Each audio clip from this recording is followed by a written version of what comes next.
Bueno, lo primero, buenas tardes a todos los amigos, bienvenidos a una nueva charla, conferencia de la Orden Rosacruzón.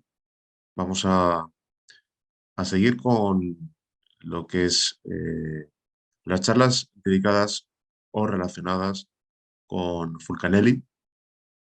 En este caso comenzamos esta serie de charlas dedicadas a las distintas moradas filosofales descritas por Fulcanelli en alguno de sus dos libros.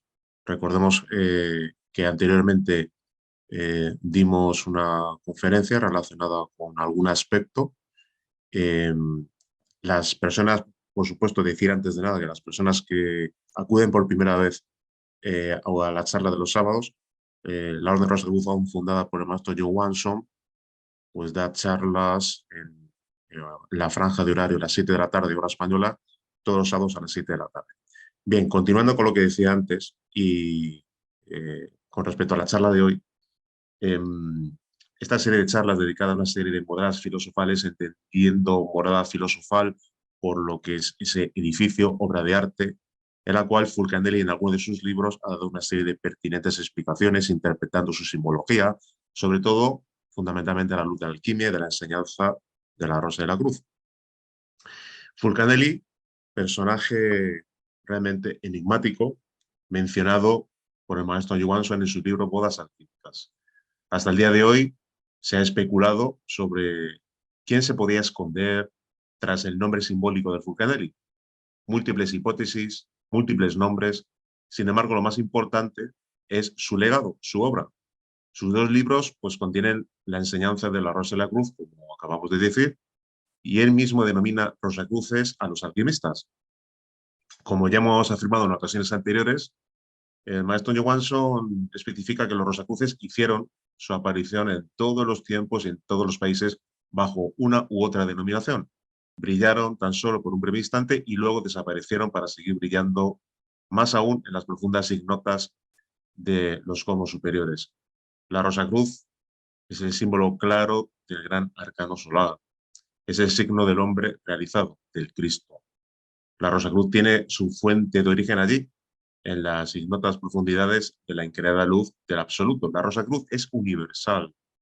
Toda forma religiosa conocida en el planeta Tierra ha sido originaria de un tiempo, de un lugar, de un grupo de individuos y de intereses comunes.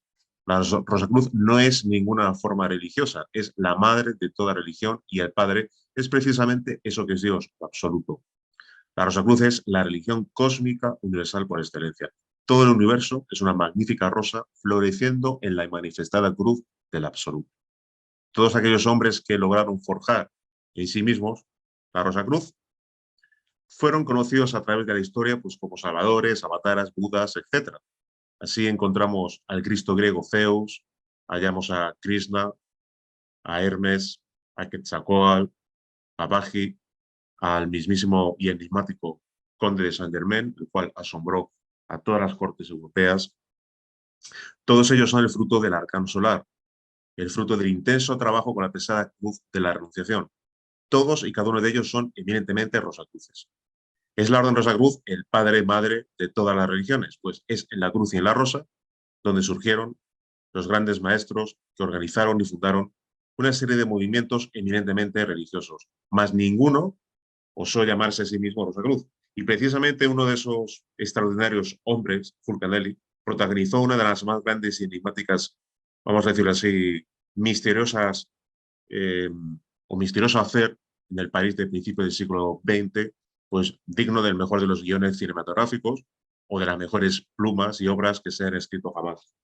Es el París de principios del siglo XX, como hemos comentado, donde sucede pues todo lo relacionado con los hermanos de Heliópolis, la aparición de dos enigmáticas obras, el misterio de las catedrales y las moradas filosofales, el círculo hermético de iniciados que intentan develar quién es la verdadera personalidad del maestro, etc. Fulcanelli no solo nos muestra toda la simbología alquímica de las catedrales góticas, sino que abarca otros temas, entre los cuales pues, encontramos pues, diversas moradas filosofales, edificios, palacios, monumentos, etc. Hoy propiamente traemos la interpretación a la luz de la gran obra que realiza Fulcanelli del mausoleo de Francisco II en Nantes, Francia. Este mausoleo, comenzado en 1502, no fue finalizado hasta 1507. El plano es obra de Jean Perret. En cuanto a las esculturas que convierten el sepulcro en una de las más puras obras maestras del Renacimiento, se deben a Michel Colomb, que fue ayudado en este trabajo por dos de sus discípulos. Su sobrino, Jean de Chartres, y su discípulo y servidor. La obra realizada se encuentra en la Catedral de San Pedro de Nantes. La descripción que hace Matías de Chaignan, carmelita de Nantes, es de las más bellas y la publicó en el siglo XVII y dice lo siguiente. Lo más maravilloso de esta pieza son las 4 figuras de las virtudes cardinales situadas en los 4 ángulos de esta sepultura, hechas de mármol blanco y con una altura de 6 pies. Están tan bien labradas, tan bien colocadas y se hallan tan próximas al natural que los naturales y los extranjeros confiesan que nada mejor puede verse en las antigüedades de Roma ni en las realizaciones modernas de Italia, de Francia y de Alemania. A continuación, pues vamos a estudiar, y de modo particular, estas estatuas, pues penetradas del más puro simbolismo y guardianas de la tradición de la ciencia antigua. Aquí vemos pues una escultura de Michel Colomb, y aquí una perspectiva general del mausoleo con las 4 virtudes que vamos a interpretar a la luz del esoterismo de la grano, de la alquimia y de la enseñanza de la Rosa y la Cruz. Están situadas, como hemos dicho anteriormente, en la Catedral de Nantes, en Francia. Bien, la primera figura que vamos a estudiar es la que nos ofrece diversos atributos encargados de precisar la expresión alegórica de la justicia. La figura de Michel Colomb presenta otros signos reveladores de su personalidad oculta. La sobreveste de armiño, que luce la justicia, está bordado de rosas y perlas. Nuestra virtud tiene la frente totalmente coronada por una corona ducal. La espada que sostiene en la diestra tiene su plomo ornado con un sol radiante. El peplo que la recubría por entero ha resbalado a lo largo del cuerpo y, retenido por el saliente del brazo, se dobla en su parte inferior. La misma espada ha abandonado su vaina de brocado, que se ve ahora suspendida de la punta de hierro. En lo que concierne al valor práctico de los atributos de la justicia, los cuales afectan al trabajo hermético, el estudiante encontrará por experiencia que la energía del espíritu universal tiene su representación en la espada y que la espada tiene su correspondencia en el sol, en tanto que animador y modificador perpetuo de todas las sustancias corporales. Él es el único agente de la metamorfosis sucesivas de la materia original, objeto y fundamento del magisterio de la gran obra. Por él, el mercurio se cambia en azufre, el azufre en elixir, y el elixir en medicina, recibiendo entonces el nombre de corona del sabio. La posesión del azufre ardiente y multiplicado, enmascarado bajo el término de piedra filosofal, es para el adepto lo que la tiara para el papa y la corona para el monarca, el emblema mayor de la soberanía y de la sabiduría. Existen cientos de grabados alquimistas donde se nos presenta también la conjunción del sol y de la luna, del fuego y el agua. La vieja máxima ocultista se resume en la fórmula que consiste en la clave suprema: fuego más agua igual a conciencia. Aquí vemos algunos grabados entresacados de los libros de alquimia de los más grandes maestros de la Edad Media, ya sea Basilio Valentín, Cosmopolita, etcétera, etcétera. Vemos aquí también el detalle del sol y de la luna en el libro. En este mismo, exactamente lo mismo. Otro grabado de Basilio Valentín con el sol y la luna y la lucha de los contrarios para luego formar, como veremos más adelante, un único compuesto, el llamado rebis o el andrógino, compuesto de 2 naturalezas que se unen entre sí: la ígnea y la acuosa, azufre y mercurio, fuego y agua. El maestro Johansson afirma lo siguiente: los cordones, onadis y daipingala son los portadores del fuego y el agua. Quien aspira realmente a despertar conciencia debe de trabajar con el fuego y el agua, debe lograr la transmutación de su simiente divina y hacerla ascender, convertida en luz y fuego, a través de los nadis y daipingala, hasta que las corrientes solares y lunares hagan el contacto fundamental en el chakra Muladhara, para despertar la divina serpiente ígnea de Kundalini. Los fornicarios, aquellos que derraman el aceite sagrado, buscan el orgasmo, no disponen de fuego ni agua requeridos para despertar conciencia. Ningún fornicario logra el despertar pleno de su conciencia, de su budata. Ningún célibe logra el desarrollo de su conciencia. El alimento del budata es el sustento de la conciencia y se halla en el enseminis, en la simiente. Todo aquel que vive el maituna o el arcano real o carecha proporciona átomos de altísimo contenido energético para el despertar de la conciencia. El artífice, el aspirante Rosa Cruz, tiene como objetivo la unión con el íntimo, con el ser. Tiene como meta final la realización de la gran obra. Por ello, el objetivo primordial debe ser el despertar de la conciencia, la cual se encuentra dormida, embotellada por el ego. El elemento fundamental lo constituye el trabajo con la energía sexual, con nuestras aguas espermáticas, las cuales deben de ser transmutadas en energía crística, que en definitiva es el alimento de la conciencia o del budata. Aquí vemos en esta diapositiva pues lo que venimos manteniendo, lo que venimos afirmando siempre. Nuestra propia constitución psíquica está totalmente fragmentada y dividida en miles de yoes, y esos miles de yoes son los que mantienen prisionera lo que es la conciencia, el budata, la chispa divinal, como se quiera denominar. Aquello que se expresa a través del animal racional realmente son los yoes, es el ego. Cuando hablemos al final de la conferencia de los 5 valores, volveremos a mencionar que uno de los trabajos relacionados con la muerte mística, con el control yoístico, precisamente tiene que ver con esto.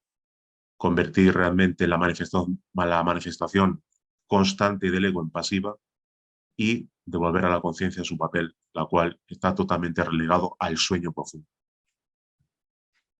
Bien, de ahí decíamos que el maestro Johansson afirme que la simiente humana es divina, es solar, y en ella se hallan latentes todas las potencialidades que posee un hombre. La criatura humana desconoce completamente todo el poder divino que se haya contenido en su simiente.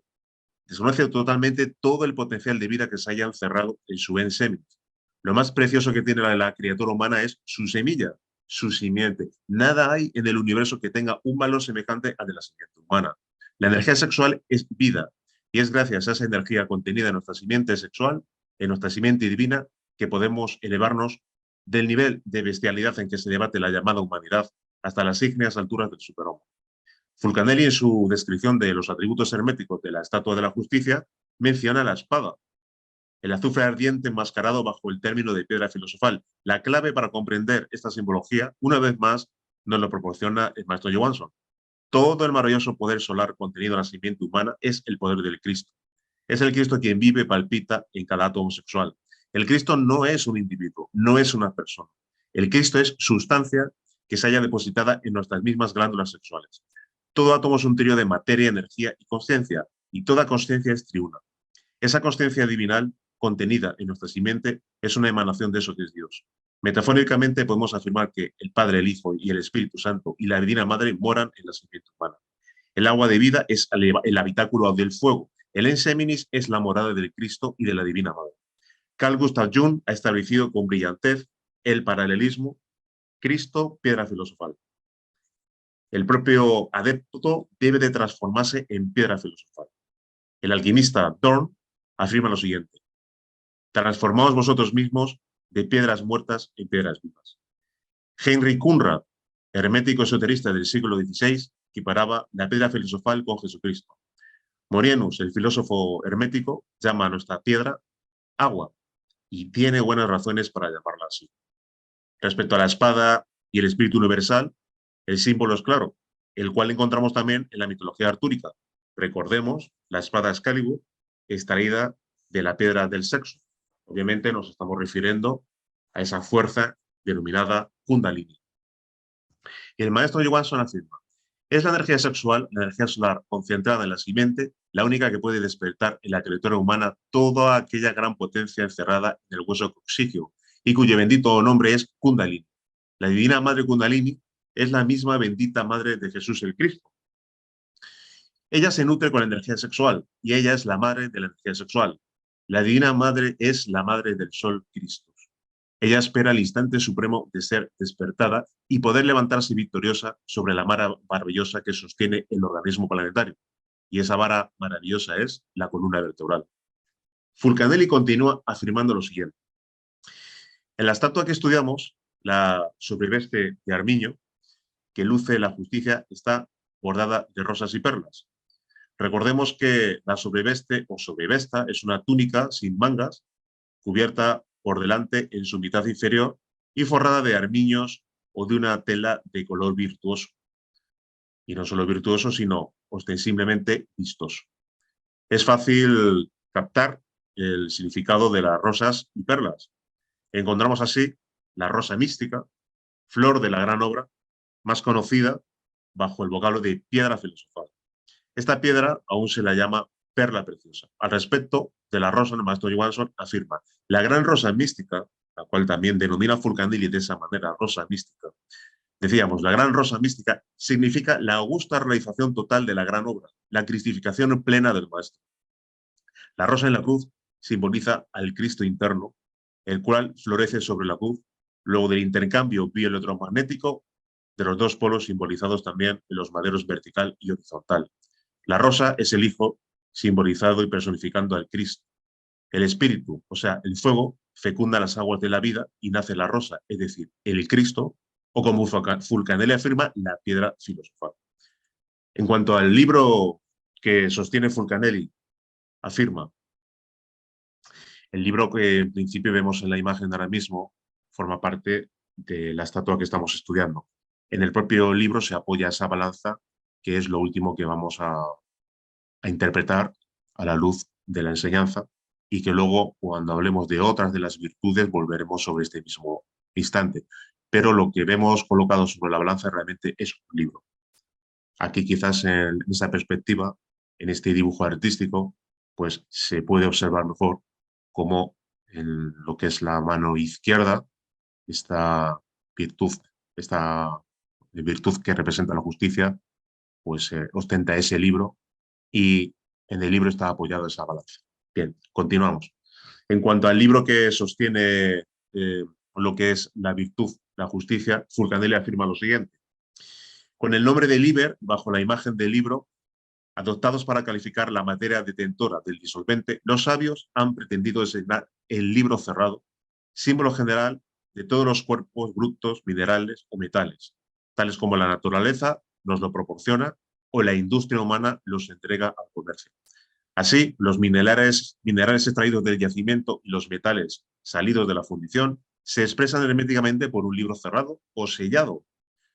Fulcanelli, y este símbolo de libro cerrado significa claramente el mercurio recién salido de la mina, es decir, el enseminis en su estado natural. Nuestras aguas espermáticas tal como las produce la naturaleza, nuestro propio laboratorio orgánico.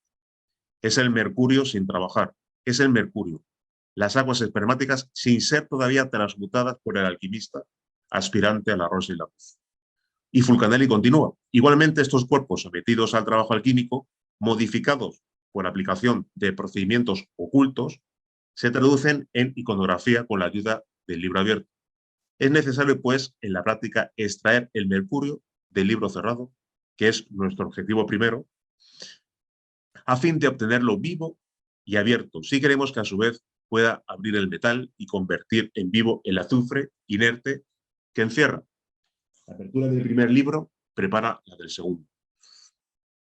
Dicho de otra manera, el resultado de transmutar alquímicamente el mercurio en bruto, nuestras aguas espermáticas, en el mercurio de los filósofos, el cual nos confiere la apertura del libro. El resultado de transmutar nuestras aguas espermáticas es el mercurio de los filósofos, o se denomina el mercurio de los filósofos. Implica dotar o proporcionar al Buddhata o a la conciencia de una magnífica energía crística para despertar, para proporcionar su despertar, siempre que acompañemos este trabajo de transmutación de los otros aspectos o valores que veremos más adelante. En otras charlas hemos hablado del otro sentido atribuido al libro cerrado y al libro abierto, y los equiparábamos al sentido del esoterismo y el exoterismo respectivamente. Ejemplos varios relacionados con el libro abierto o libro cerrado los encontramos en el apóstol Santiago, en Compostela, patrón de los alquimistas, y también lo encontramos en el pórtico central de Notre Dame de París, con la Dama Alquimia, donde sostiene igualmente el libro abierto y el libro cerrado. Al respecto del apóstol Santiago, mencionar también una cuestión muy interesante. Ya hemos dedicado prácticamente una charla donde hablamos del libro de las figuras jeroglíficas de Nicolas Flamel y explicamos la simbología del apóstol Santiago. Aquí, como hemos mencionado la simbología del libro abierto y cerrado, brevemente diremos lo siguiente. En el caso del apóstol Santiago, nos ayuda a conocer cómo podemos abrir el libro comprendiendo el sentido simbólico pues, de las propias características del atuendo del propio apóstol. Fulcanelli afirma que la calabaza que encierra el brebaje del peregrino es la imagen de las virtudes disolventes de este mercurio, cabalísticamente denominado peregrino o viajero, es decir, de nuestras propias aguas espermáticas. Al igual que la concha de peregrino, denominada conchas de Santiago, porque en ellas se conserva el agua bendita, calificación que los antiguos aplicaban al agua mercurial. De nuevo, nuestras aguas espermáticas, es decir, el ensémenes. El libro, aunque sea muy corriente y todo el mundo pueda adquirirlo con facilidad, no puede ser abierto, comprendido sin revelación previa. Solo Dios, por intercesión del Señor Santiago, es decir, del Mercurio, concede a quienes juzgan dignos de ello el rayo de luz indispensable. Es el libro del Apocalipsis, de páginas cerradas con 7 sellos. El libro iniciático que nos presenta los personajes encargados de exponer las elevadas verdades de la ciencia. Santiago, discípulo del Salvador, no lo abandona. Con la cabeza, el bordón bendito y la concha poseen los atributos necesarios para la enseñanza escondida de los peregrinos de la gran obra. Y ese es el primer secreto, el que los filósofos no revelan y que reservan bajo la expresión enigmática de Camino de Santiago. Obviamente, se está refiriendo al hecho de que esa revelación acaece a quien trabaja duramente con los valores de transformación íntima, cuya base está precisamente en nuestra energía sexual transmutada para poder abrir los 7 sellos del Apocalipsis. Dicho de paso, también hemos dedicado pues, otra conferencia más precisamente a develar la simbología y a develar el camino iniciático que nos lleva, que nos posibilita a la apertura de esos 7 sellos. Bien.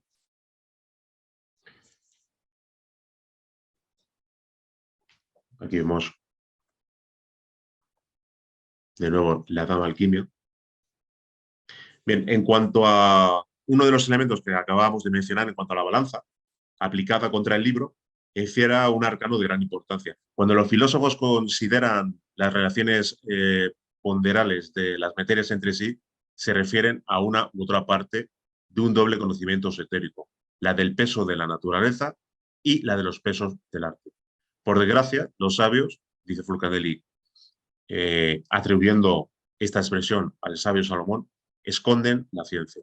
Obligados a mantenerse entre los estrechos límites de su viejo y respetuoso enseñanza y respetuosa disciplina aceptada, se guardan mucho de establecer jamás con claridad cuáles fueron realmente estos secretos. Se trata de valores cuantitativos en el seno de una combinación como la del azufre y el mercurio. Principios unidos en el mercurio filosófico, entonces es considerado el peso de la naturaleza. El peso de la naturaleza es siempre ignorado, incluso por los más grandes maestros. Este es un misterio que concierne solo al Altísimo. La obra comienza y termina por los pesos del arte. Así, el alquimista, al preparar la vía, incita a la naturaleza a comenzar y a perfeccionar esta gran labor. Entre estos extremos, el artista no tiene que servirse de la balanza, pues el peso de la naturaleza interviene solo. Dicho de otra manera, peso de la naturaleza o peso del arte. El peso de la naturaleza se establece y se autorregula pues al mismo nivel que la intensidad de vivencia de la enseñanza. Y obviamente el peso del arte, simplemente lo que tiene que hacer precisamente el aspirante, el alquimista, es, ¿qué es lo que vemos? Una balanza, el equilibrio. Pues simplemente vivir, sobre todo, la práctica de transmutación, aplicándola pues de manera equilibrada y no forzando el fuego. Bien, aquí vemos en Notre Dame de París otra estatua relacionada con la balanza, los pesos y las medidas, uno de los medallones. Bien, vayamos con la fortaleza. Ya hemos dicho anteriormente que dedicamos parte de una de las conferencias anteriores a hablar de uno de los aspectos relacionados con la fortaleza. pero digamos que nos dejamos cuestiones claras de las cuales no mencionamos. Hoy vamos a ampliarlas y vamos a hablar detalladamente de ellas. Continuando con la descripción de las estatuas, en esta ocasión abordamos la fortaleza. La fortaleza, y Furcanelli afirma lo siguiente: al contemplarla no puede evitarse una viva y profunda emoción. Con la cabeza cubierta por un morrión plano decorado con un león y el busto revestido con la armadura finalmente cincelada, la fortaleza sostiene una torre con la mano izquierda y con la derecha arranca del interior un dragón alado al que estrangula apretándole el cuello. Un amplio manto de largas franjas cuyos repliegues se apoyan en los antebrazos forma un rizo con el que pasa una de sus extremidades. Hija de Júpiter y de Temis, la hermana de la justicia y la templanza, los antiguos la honraban como una divinidad, aunque sin adornar sus imágenes con los atributos que hoy describiremos. En la antigüedad griega, las estatuas de Hércules, con la maza del héroe y la piel del león de Nemea, personificaban la fuerza física y la moral. Los egipcios, por su parte, la representaban como una mujer de complexión poderosa, con 2 cuernos de toro en la cabeza y un elefante a su lado. Los modernos la expresan pues, de maneras muy diversas. Botticelli la ve como una mujer robusta, simplemente sentada en un trono. Rubens le añade un escudo con figura de león o hace que le siga ese animal. Gravelot le muestra pisoteando víboras con una piel de león echada sobre la espalda y la frente ceñida por una rama de laurel, sosteniendo una de flechas, mientras que a sus pies hay coronas y cetros. La bella estatua de Michel Colomb adquiere un valor especial y se convierte para nosotros en la mejor traducción del simbolismo esotérico. La fortaleza sostiene una torre con la mano izquierda y con la derecha arranca un dragón alado al que estrangula apretándole el cuello. Un amplio manto de largas franjas y cuyos repliegues se apoyan en los antebrazos forman un rizo porque pasa una de sus extremidades. Para el alquimista, el dragón representa la materia prima volátil y disolvente en el mercurio común, es decir, nuestras aguas espermáticas. Herméticamente, la torre sería el envoltorio, el refugio, el asilo protector. Si se hubiera preguntado a François Rabelais cuál era su opinión, hubiera respondido por la voz de Epistemón lo siguiente: torre de fortificación o de castillo fuerte es tanto como decir esfuerzo, y el esfuerzo reclama coraje, sabiduría y poder. Coraje porque hay peligro, sabiduría porque se requiere el debido conocimiento y poder porque aquel que nada puede no debe de emprender nada. Nada podría convenir mejor la expresión de la piedra de los filósofos: el dragón encerrado en su fortaleza cuya extracción fue considerado siempre un esfuerzo. El maestro Johansson afirma que el agua es el habitáculo del fuego.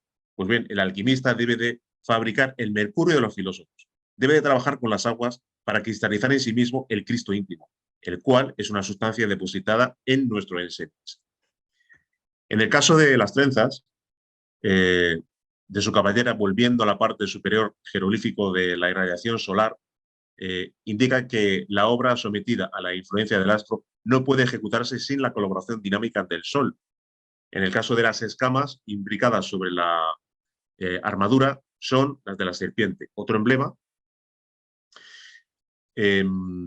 relacionado con el sujeto mercurial y réplica del dragón, también que escamoso. Escamas de pescado dispuestas en semicírculo decoran el abdomen y evocan la soldadura al cuerpo humano de una cola de sirena. La sirena, monstruo fabuloso y símbolo hermético, sirve para caracterizar la unión del azufre naciente, que es nuestro pez, y del mercurio común, llamado virgen, en el mercurio filosófico, o sal de sabiduría. Es decir, en el resultado de la transposición alquímica del sémix. Siempre encontramos, en el caso de la sirena, pues una criatura que ostenta una doble naturaleza, por decirlo así, humana y animal. De esa manera, también esos dos compuestos, azufre y mercurio, como hemos comentado antes, de una doble naturaleza ígnea, por un lado, acuosa por otro, se unen en un único compuesto, en ese andrógeno del cual hablan concretamente también muchos alquimistas. Bien, respecto a la siguiente virtud, la templanza, aparece revestida con vestidos simples, un bocado con su brida en una mano y en la otra el péndulo de un reloj o el volante de un reloj de bolsillo, como podemos ver, de la época. Otras figuras la presentan sosteniendo un freno o una copa. Con la mano izquierda nuestra estatua aguanta la caja trabajada de un relojito de pesos de modelo usado en el siglo XVI. Se sabe que las esferas de estos aparatos no tenían más que una sola aguja, como testimonio de esta hermosa figura de la época. El reloj que sirve para medir el tiempo está tomado como el jeroglífico del tiempo mismo y considerado como el reloj de arena, como el emblema principal del viejo Saturno. Algunos observadores, un tanto superficiales, según Fulcanelli, han querido reconocer una linterna en el reloj, fácilmente identificable. El error apenas modificaría el significado del símbolo, ya que el sentido de la linterna completa a la del reloj. Si la linterna ilumina porque da luz, el reloj aparece como el dispensador de esa luz, la cual no recibe o no se recibe de un chorro, sino poco a poco, progresivamente en el curso de los años y con la ayuda del tiempo. Experiencia, luz y verdad son sinónimos filosóficos y nada fuera de la edad puede permitir adquirir la experiencia, la luz y la verdad. También figura el tiempo, único maestro de la sabiduría bajo el aspecto de un anciano, y los filósofos en la actitud senil y consagrada de hombres que han trabajado largo tiempo para poder obtenerla. Pero el alcance esotérico de la templanza se halla por entero en la brida que sostiene con la mano derecha, como vemos en la diapositiva actual. Esa brida se dirige el caballo, o las bridas se dirigen concretamente los caballos, y por medio de esta pieza el caballero impone a su montura la orientación que le place, como es natural. También puede considerarse la brida como un instrumento indispensable, el mediador situado entre la voluntad del jinete y la marcha del caballo hacia el objetivo propuesto. Este medio, cuya imagen se ha escogido entre las partes constitutivas del arnés, se designa en hermetismo con el nombre de caba, de suerte que las expresiones especiales de la brida, la del freno y la de dirección, permiten identificar y reconocer bajo una sola forma simbólica la templanza y la ciencia cabalística. Bien, a propósito de esta ciencia, se impone una observación, según especifica Fulcanelli, y la creemos tanto más fundada cuanto que el estudiante no prevenido asimila de un buen grado la cábala hermética con el sistema de interpretación alegórico que los judíos pretenden haber recibido por tradición y que denominan cábala. En realidad, nada existe en común entre ambos términos, aparte de su pronunciación. La cábala hebraica no se ocupa más que de la Biblia, así que se ve estrictamente limitada a la exégesis y a la hermenéutica sagradas. La cábala hermética se aplica a los libros, textos y documentos de las ciencias esotéricas de la antigüedad, de la Edad Media y de los tiempos modernos. Mientras que la cábala hebraica no es más que un procedimiento basado en la descomposición y la explicación de cada palabra o de cada letra, la cábala hermética, por el contrario, es una verdadera lengua. Y como la gran mayoría de los tratados didácticos de ciencias antiguas están redactados en cábala, o bien utilizan esta lengua en sus pasajes esenciales, y como el mismo gran arte, según la propia confesión de Artesio, es enteramente cabalístico. El lector nada puede captar de él, si no posee al menos los primeros elementos del idioma secreto. En la cábala hebraica, 3 sentidos pueden descubrirse en cada palabra sagrada, de donde se deducen 3 interpretaciones o cábalas distintas. La primera, llamada gematría, incluye el análisis del valor numérico o aritmético de las letras que componen el vocablo. La segunda, conocida como notaricón, establece el significado de cada letra considerada por separado. La tercera, o la temurá, es decir, cambio, permutación, emplea ciertas transposiciones de letras.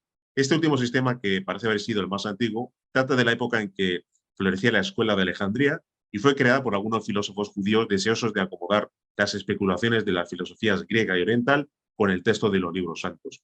No nos sorprendería en lo más mínimo que la paternidad de este método pudiera atribuirse al judío Filón, cuya reputación fue grande en los comienzos de nuestra era, porque él es el primer filósofo que se cita que intentó identificar una religión verdadera con la filosofía. Se sabe que trató de conciliar los escritos de Platón y los textos hebreos, interpretando estos alegóricamente. Sea como fuere, según los trabajos de autores muy serios, no cabría asignarle al sistema judío una fecha muy anterior a la era cristiana, restringiendo incluso el punto de partida de esa interpretación hasta la versión griega de los 70. Pues bien, la cábala hermética era empleada mucho tiempo antes de esta época por los pitagóricos y los discípulos de Tales de Mileto, fundador de la escuela jonia, Anaximandro, Ferécides de Siros, Anaximenes de Mileto, Heráclito de Efeso, Anaxágoras, etc. En una palabra, por todos los filósofos y los sabios griegos, como lo testimonia el papiro de Leida. Lo que generalmente también se ignora es que la cábala contiene y conserva lo esencial de la lengua materna de los pelasgos, lengua deformada pero no destruida en el griego primitivo, lengua madre de los idiomas occidentales y particularmente del francés, cuyo origen pelásgico se evidencia de manera indiscutible. Lengua admirable que basta conocer un poco para hallar con facilidad en los diversos dialectos europeos. Su sentido real, desviado por el tiempo y las migraciones de los pueblos del lenguaje original. A la inversa de la cábala judía creada por entero a fin de velar sin duda alguna lo que el texto sagrado tenía de demasiado claro, la cábala hermética es una preciosa llave que permite a quien la posee abrir las puertas de los santuarios, de esos libros cerrados que son las obras de la ciencia tradicional, de extraer su espíritu y de captar su significado secreto. Conocida por Jesús y sus apóstoles, la cábala era empleada en la Edad Media por los filósofos, los sabios, los literatos y los diplomáticos, caballeros de orden y caballeros errantes, trovadores, troveros y menestrales, estudiantes, viajeros de la famosa escuela de magia de Salamanca, a los que llamamos Venusbergs, porque decían proceder de la montaña de Venus. Discutían entre ellos en la lengua de los dioses, llamada también Gaia Ciencia o Gay Saber, nuestra cábala hermética. Lleva, por supuesto, el nombre y el espíritu de la caballería, cuyo verdadero carácter nos ha revelado las obras místicas de Dante. En latín, caballo, si le quiere, significan caballo de carga. Pues bien, nuestra cábala sostiene realmente un peso considerable, la carga de los conocimientos antiguos y de la caballería medieval, pesado bagaje de verdades esotéricas transmitidas por ella a través de las edades. Era la lengua secreta de los caballeros, iniciados intelectuales de la antigüedad, poseían todos el conocimiento. Los unos y los otros, a fin de acceder a la plenitud del saber, cabalgaban metafóricamente la yegua, es decir, la cábala, vehículo espiritual cuya imagen típica es el Pegaso al lado de los poetas helénicos. Solo él facilitaba a los elegidos el acceso a las regiones desconocidas y les ofrecía la posibilidad de verlo y comprenderlo todo a través del espacio, el tiempo, el éter, la luz. Pegaso toma su nombre de la palabra fuente, porque según se dice, hizo brotar de una coz la fuente de Hipocrene, mas la verdad es de otro orden. Por el hecho de que la cábala proporciona la causa, da el principio y revela la causa de las ciencias, su jeroglífico animal ha recibido el nombre especial y característico que lleva. Conocer la cábala es hablar la lengua de Pegaso, la lengua del caballo cuyo valor efectivo y potencia esotérica indica expresamente Jonathan Swift en uno de sus viajes alegóricos. Lengua misteriosa de los filósofos y discípulos de Hermes, la cábala domina toda la didáctica del Ars Magna, del mismo modo que el simbolismo abarca toda su iconografía. Arte y literatura ofrecen así a la ciencia oculta el apoyo de sus propios recursos y de sus propias facultades de expresión. De hecho, y pese a su carácter particular y su técnica distinta, la cábala y el simbolismo toman vías diferentes para llegar a la misma meta. Aparte de su papel alquímico puro, la cábala ha servido de intercambio en la elaboración de muchas obras maestras literarias que muchos saben apreciar sin sospechar, no obstante, que tesoros disimulan bajo realmente la gracia, el encanto, la nobleza de su estilo. Y es porque sus autores ya llevaban el nombre de Homero, Virgilio, Ovidio, Platón, Dante, Goethe, fueron todos grandes iniciados. Escribieron sus inmortales obras no tanto para dejar imperecederos monumentos del genio humano a la posteridad, como para instruir a esta acerca de los sublimes conocimientos de los que eran depositarios y que debían transmitirse en su integridad. Así es como debemos juzgar, fuera de los maestros ya citados, a los artesanos maravillosos de los poemas de la caballería, cantares de gesta, pertenecientes al ciclo de la tabla redonda y del grial, las obras de François Rabelais y de Cyrano de Bergerac, Quijote de Miguel de Cervantes, los viajes de Gulliver de Swift, El sueño de Polifilo de Francesco Colonna, los cuentos de mi madre de la Oca de Perrault, los cantares del rey de Navarra de Teobaldo de Champagne, El diablo predicador, curiosa obra española cuyo autor desconocemos, y gran cantidad de otros libros que no por ser menos célebres son inferiores en interés y en ciencia. Bien, todo lo que dice Fulcanelli es simplemente para diferenciar dos tipos de cábala, la cábala hebrea y la cábala fonética. Él siempre en sus libros especifica uno de los ejemplos y uno de los grandes expertos en esa cábala fonética, que es precisamente Rabelais, y en una de sus obras, Gargantúa y Pantagruel, tenemos ejemplos de la misma. Obviamente hay que estar versado en ese lenguaje para poder realmente interpretar a la luz del esoterismo de la gran obra, pues todas esas especificaciones y términos realmente complicados, a no ser que haya realmente alguien despertado conciencia para poder interpretar y utilizar además este lenguaje secreto. Bien, la prudencia. Antes de ser elevada a la dignidad de virtud cardinal, la prudencia fue por mucho tiempo una divinidad alegórica a la que los antiguos atribuían una cabeza con dos caras, fórmula que nuestra estatua reproduce con exactitud y de la manera más feliz. Su rostro anterior ofrece la fisonomía de un joven de perfil muy puro y el posterior la de un anciano cuyo aspecto lleno de nobleza y gravedad se prolonga en los rizos sedosos de una barba fluvial, réplica de Jano, hijo de Apolo y de la ninfa Creusa. Esta admirable figura no desmerece de las otras tres en majestad ni en interés. En pie está representada con las espaldas cubiertas por el amplio manto del filósofo, que se abre ampliamente sobre el corpiño en forma de un compás abierto, estampado al fuego. Una simple pañoleta protege la nuca. Formado el tocado de la cara senil, va a anudarse por delante, dejando así libre el cuello adornado con un collar de perlas. La falda de amplios pliegues está ceñida por un cordón con borla de aspecto pesado, pero de carácter monacal. Su mano izquierda sujeta el pie de un espejo convexo en el que parece experimentar algún placer en contemplar su imagen, mientras que con la derecha mantiene separadas las piernas de un compás de su punta seca. Una serpiente aparece recogida sobre sí misma, sobre lo que son sus pies. Aquí la vemos.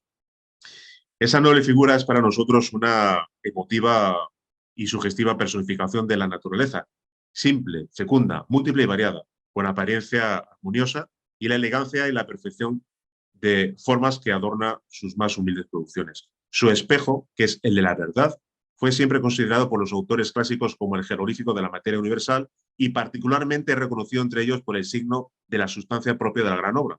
Objeto de los sabios y espejo del arte son sinónimos herméticos que ocultan al vulgo el verdadero nombre del mineral secreto. El enseminis, nuestras propias aguas espermáticas.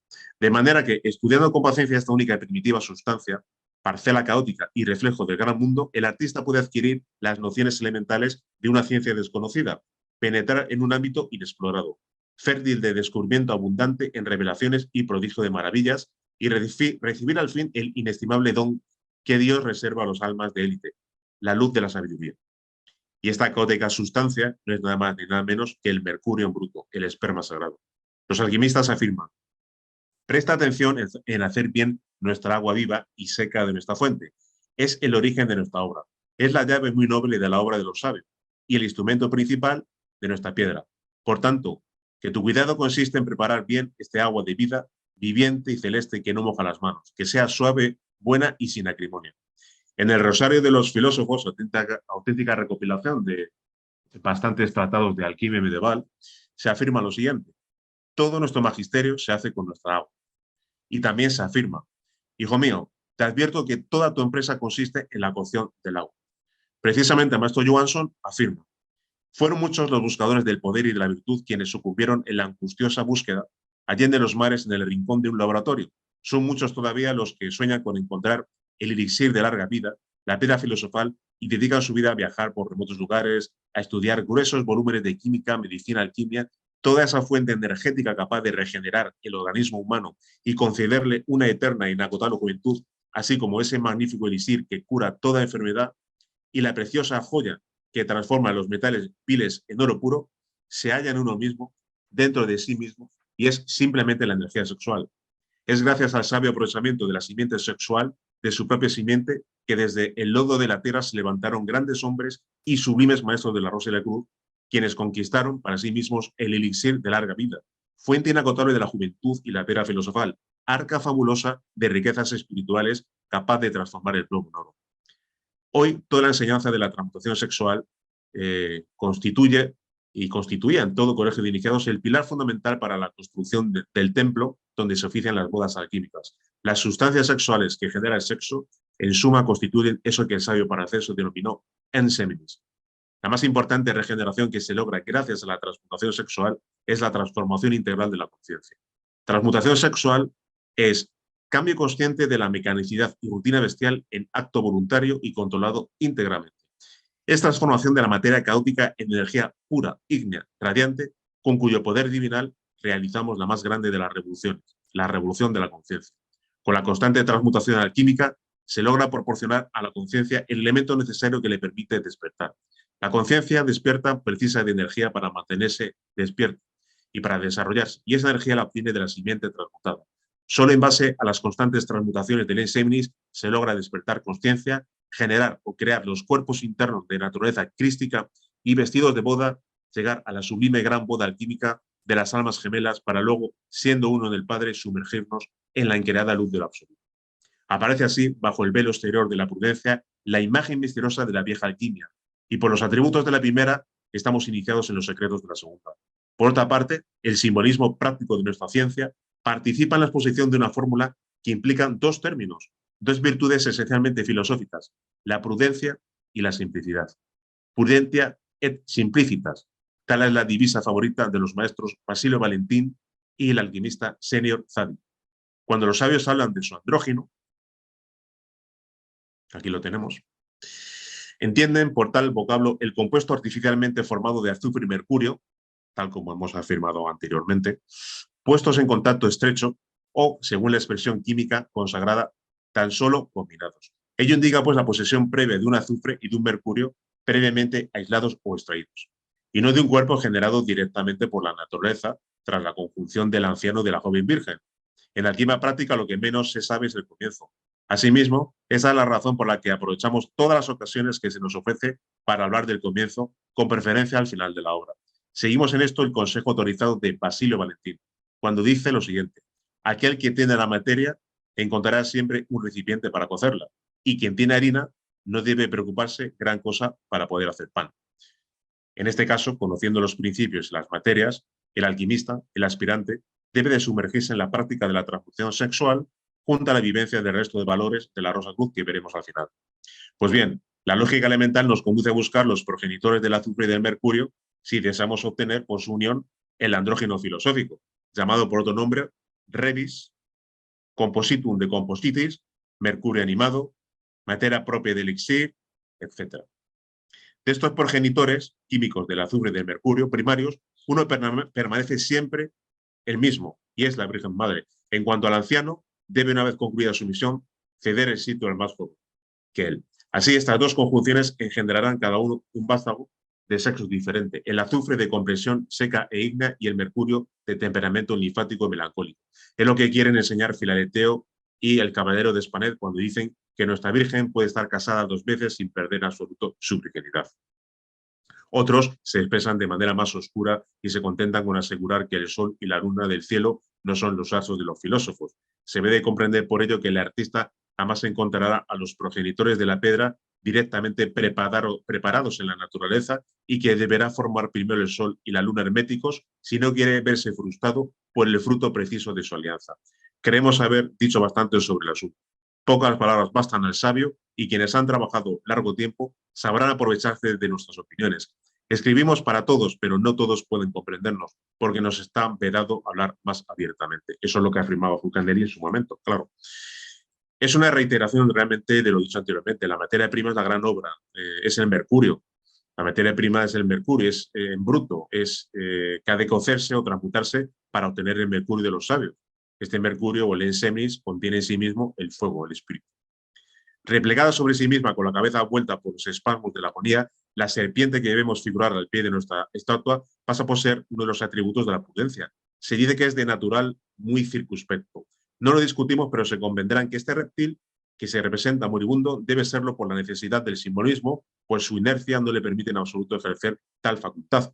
Es razonable, pues, pensar que el emblema encierra otro sentido muy distinto del que se le atribuye. En el hermetismo, su significado es análogo al del dragón, que los sabios han adoptado como uno de los representantes del mercurio. Recordemos la serpiente crucificada de Flamel o la de Notre Dame de París, que vemos justamente en estas diapositivas.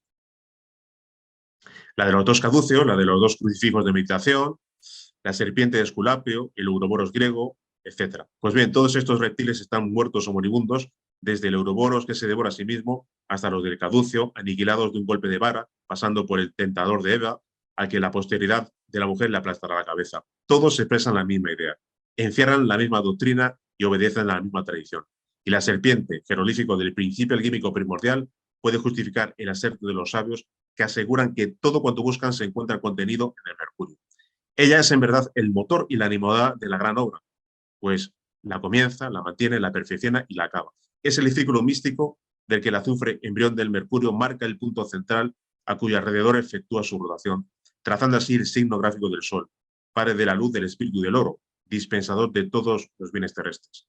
Pero mientras que el dragón representa el mercurio escamoso y volátil, producto de la purificación superficial del sujeto, la serpiente, desprovista de alas, sigue siendo el jeroglífico del mercurio común, puro y limpio, extraído del cuerpo de la magnesia o materia prima, es decir, de nuestro ensémini. Por eso el maestro Johansson afirmaba justamente que la Divina Madre se encuentra también contenida en nuestras propias aguas espermáticas.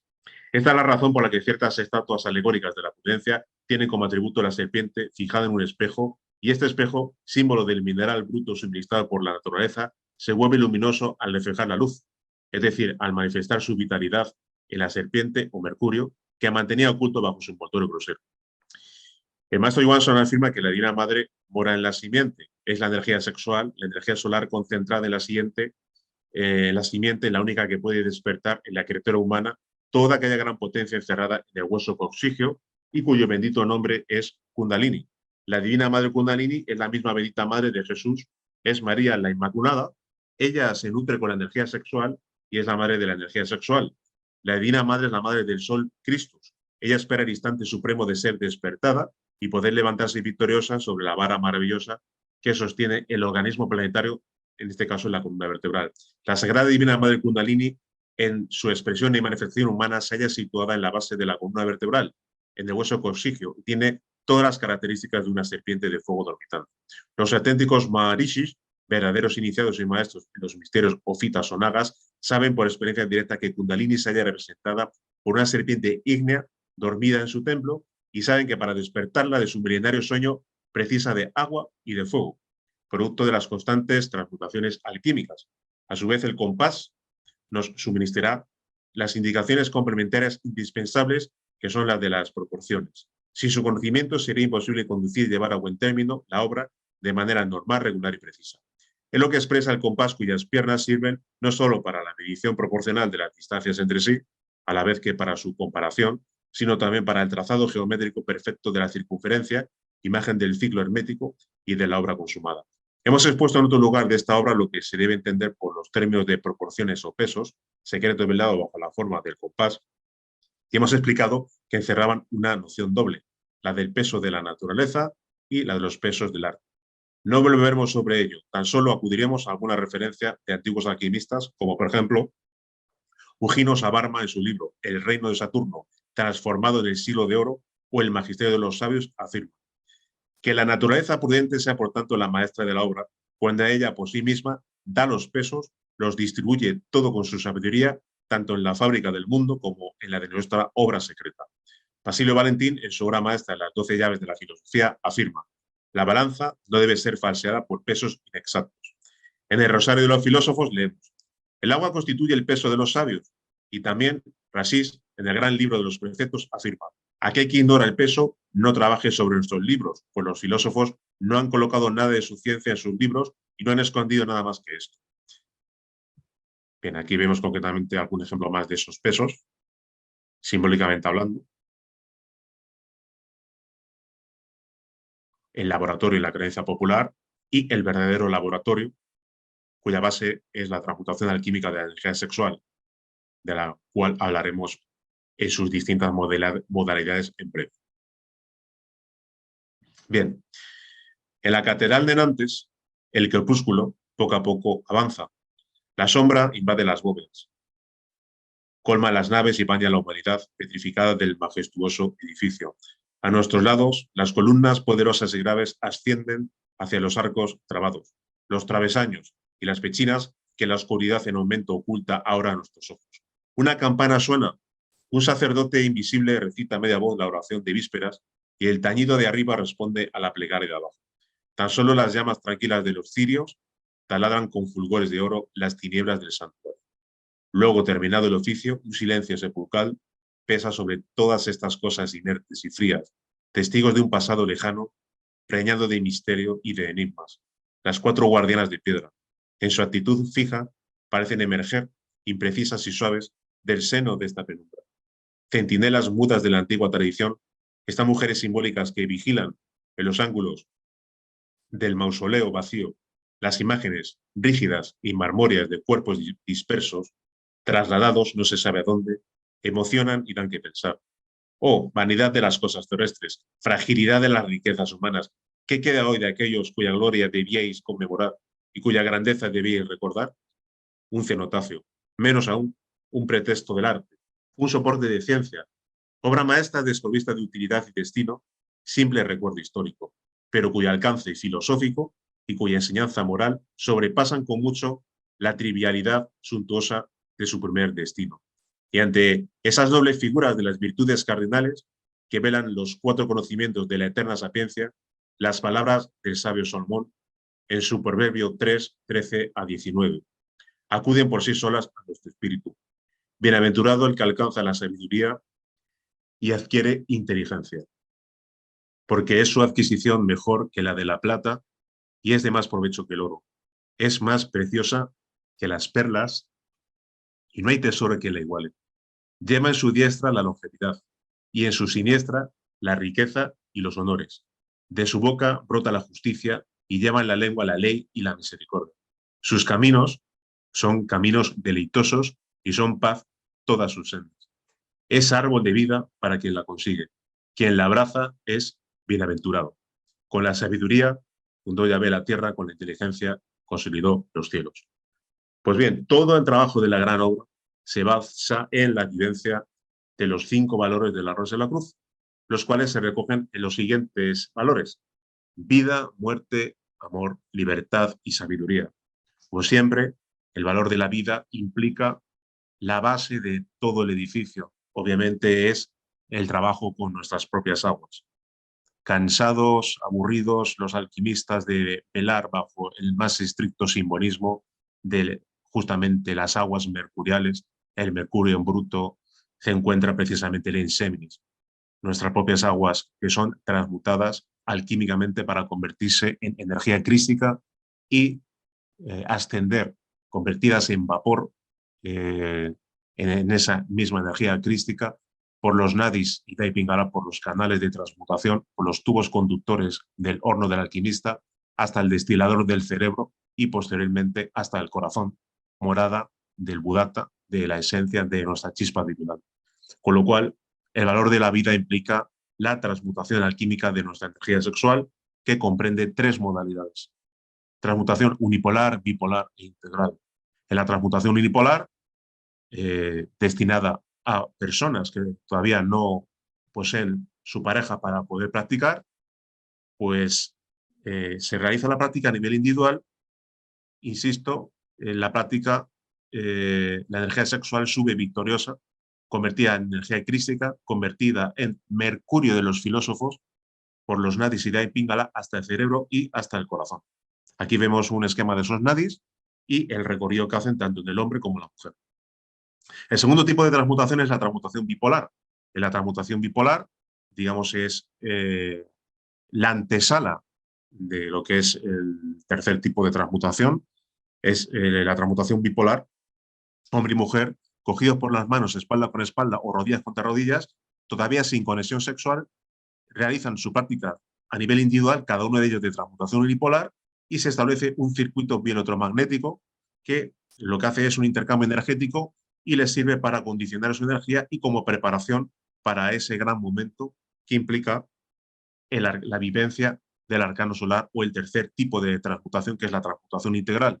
La transmutación integral, llamado también arcano solar, arcano real, gran arcano, arcano AZF, Udvareta Yoga, magia sexual, Carezza, etc. Tiene distintas modalidades, distintas denominaciones, todos son sinónimos. En este tipo de transmutación ya sí que hay conexión sexual, se produce una magnífica transmutación de la simiente sin llegar al orgasmo y sin que exista ningún tipo de eyaculación. Se realiza de esa manera una magnífica transmutación. Bien, la clave precisamente de todas las combinaciones que se producen simbólicamente en los libros de alquimia, pues viene establecido en las distintas fases por las cuales y distintas combinaciones y distintas evoluciones de la transmutación precisamente de la materia prima de la gran obra que es o que constituye nuestras propias aguas espermáticas.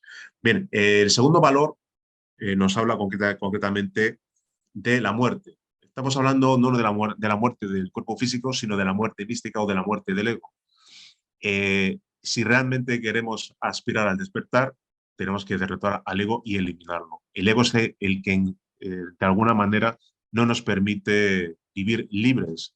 Sometidos a las cadenas del ego, debemos concretamente de empezar a realizar un control del mismo para que éste se debilite. Si lo que hacemos es expresar concretamente pues cada uno de los yoes, esto lo que hacen es fortalecerse. Lo que se expresa, tal como decíamos al principio de la conferencia, a través de eso que es el animal racional de manera continua, es eso que es ego, son yoes. Toda nuestra estructura psíquica está compuesta por miles de yoes, cada uno de los cuales pugna por dominar la máquina humana y expresarse a través de la misma. Lo que se expresa habitualmente a través del animal racional es eso precisamente que es ego. Entonces, para realizar el debilitamiento del mismo, debemos de empezar a realizar su control, el control del ego. ¿Y cómo podemos eliminarlo? Bueno, tenemos también una conferencia dedicada a esa cuestión, pero evidentemente el primer paso sería llegar al despertar de la conciencia. El siguiente paso sería encender el fuego sagrado de Kundalini, consecuencia de las prácticas de magia sexual, y ya teniendo el fuego del Espíritu Santo, teniendo el fuego encendido, esa espada de Excalibur, blandiendo la espada de fuego, habiendo obtenido ese azot de los alquimistas, entonces, teniendo ya el fuego, podemos eliminar cada uno de los yoes. Trabajo arduo, porque son miles y miles y miles de yoes los que forman parte de nuestro ego. Con lo cual, ese valor de la muerte implica la muerte del ego. El valor de la libertad significa lo siguiente. Obviamente, no podemos vivir libres si estamos totalmente sometidos a la inconsciencia. Entonces, debemos de aprender a vivir conscientemente, para lo cual debemos de aprender a dividir la atención en tres aspectos: individualidad, acción y ubicación, y de esa manera, dividiendo la atención en tres, obtendremos concretamente, justamente viviremos dos aspectos que tienen que ver con eso que se llama autorrecuerdo y autoobservación. Esto va encaminado precisamente a colocar un muro de contención a las dimanaciones de lo que es la mente, al manejo mental, a las proyecciones de la mente, para poder liberarnos precisamente de ese sueño diario. La mente está continuamente generando imágenes, ideas, proyecciones del pasado, proyecciones del futuro, preocupaciones, miedos, frustraciones, sueños, temores, etc. Eso, todo ese conjunto de cosas, simple y llanamente es sueño. Obviamente, para poder liberarnos de la injerencia de la mente, debemos de realizar un muro de contención y empezar poco a poco, segundo a segundo, a vivir conscientemente.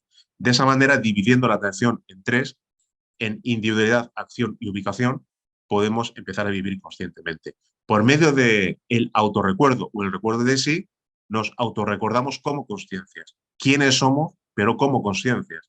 Sin perder la noción de quiénes somos, ya sí con la autoobservación, extendemos nuestra atención consciente hacia lo que estamos haciendo en un momento dado, hacia el objeto, hacia nuestra acción. Y sin perder nuestra individualidad y sin perder concretamente la noción de lo que estamos haciendo, extendemos nuestra atención consciente hacia el lugar en el que nos encontramos. De tal manera que así dividimos la atención en esos tres aspectos y podemos realmente empezar a vivir una vida consciente de segundo en segundo. Si de nuevo olvidamos autorrecordarnos y no nos autoobservamos, entonces volveremos a ser presa del sueño y seguiremos viviendo en la más absoluta inconsciencia y mecanicidad. El valor de la libertad, en los que en la práctica, en la Orden Rosa Cruz, denominamos el IAU-OM, la práctica de la atención consciente, de la división de la atención. Por último, valor del amor y valor de la sabiduría.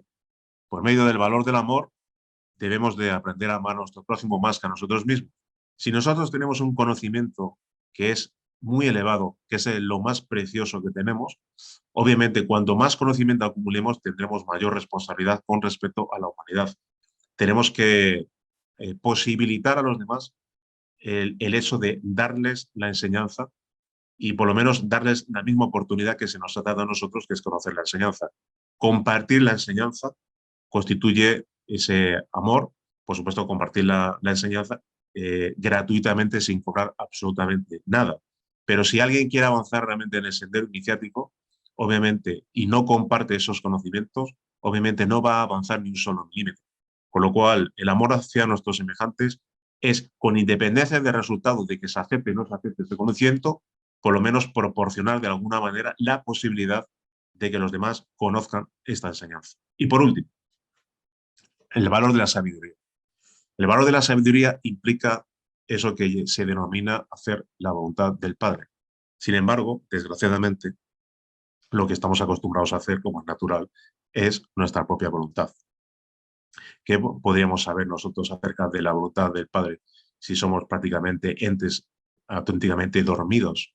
Pues precisamente esa voluntad del Padre implica ese despertar de la conciencia, volver de nuevo a la normalidad que ostenta cualquier ser humano. Un ser humano se caracteriza precisamente por su conciencia despierta. Sin embargo, el animal racional lo que se caracteriza precisamente es por tener la conciencia absolutamente dormida, por lo cual la prioridad es despertar conciencia. Y por supuesto, para toda práctica y para cualquier otra cuestión, sentir cerca de nosotros, sentir con nosotros a nuestro Divino Padre y nuestra Divina Madre.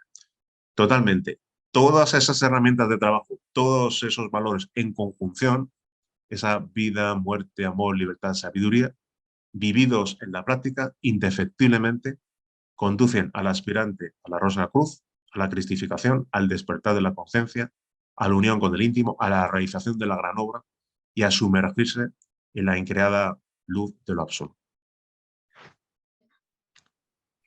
Bien, pues entonces simplemente dar las gracias a todos, gracias a ti, Laura, por supuesto, gracias a los asistentes, también un poquito por su paciencia, porque bueno, quizás ha sido un poquito más larga de la habitual, pero bueno, espero que les haya gustado y seguiremos develando más moradas filosofales. Veremos que estamos rodeados de edificios, de construcciones, donde realmente se nos quiere dar un mensaje, y ese mensaje está relacionado, como no puede ser de otra manera, con la realización de la gran obra. Muchas gracias a todos, un abrazo a todos, buen fin de semana y espero verles pronto. Un abrazo, amigos.